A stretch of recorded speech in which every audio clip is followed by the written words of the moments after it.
ಎಲ್ಲರಿಗೂ ನಮಸ್ಕಾರ. ನನ್ನ ಹೆಸರು ಮನು. ಇವತ್ತೇನಪ್ಪ ತಿಳಿಸ್ಕೊಡ್ತಾನೆ ಅಂದರೆ, ಬೆಂಗಳೂರಿನ ಇಮಾನ್ಸ್ ಹಾಸ್ಪಿಟಲಿನ OPD 2026 ರಜದ ದಿನಗಳು, ಯಾವ ದಿನಗಳಲ್ಲಿ ರಜಾ ಇರ್ತದೆ ಅನ್ನೋದನ್ನ ಸಂಪೂರ್ಣವಾಗಿ ಈ ವಿಡಿಯೋದಲ್ಲಿ ತಿಳಿಸ್ಕೊಡ್ತಾ ಇದ್ದೀನಿ.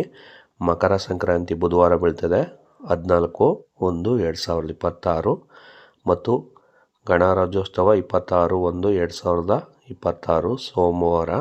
ಮತ್ತು ಈ ದಿನದಲ್ಲಿ ಏನು 17 ರಜೆಗಳು, ಈ 2026ರಲ್ಲಿ 17 ರಜೆಗಳಿವೆ. ಆ ಲೀಸ್ಟ್ನೂ ಹಾಕಿದ್ದೀನಿ.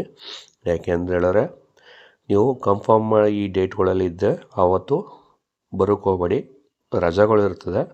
ಹಂಗಾಗಿ ನಿಮಗೆ ಒಟ್ಟು 2026ರಲ್ಲಿ 17 ರಜೆಗಳು OPD ಮೆನ್ಷನ್ ಮಾಡಿದ್ದಾರೆ. ಆ ಡೇಟ್ಗಳಲ್ಲಿ ನೀವು ಮತ್ತು ಆ ವಾರಗಳಲ್ಲಿ ಬರೋಕ್ಕೋಗ್ಬೇಡಿ.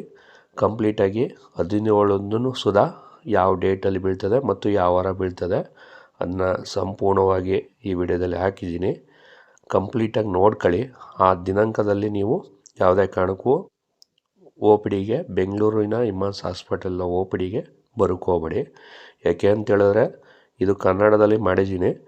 ಸ್ವಲ್ಪ ಜನ ಗೊತ್ತಿರೋರು ಇದನ್ನು ಇಂಗ್ಲೀಷಲ್ಲಿ ಟ್ರಾನ್ಸ್ಲೇಟ್ ಮಾಡ್ಕೋಬೋದು. ನಿಮ್ಮ ಲ್ಯಾಂಗ್ವೇಜ್ಗೆ ನೀವು ಟ್ರಾನ್ಸ್ಲೇಟ್ ಮಾಡ್ಕೊಂಡು ನೋಡ್ಕೋಬೋದು.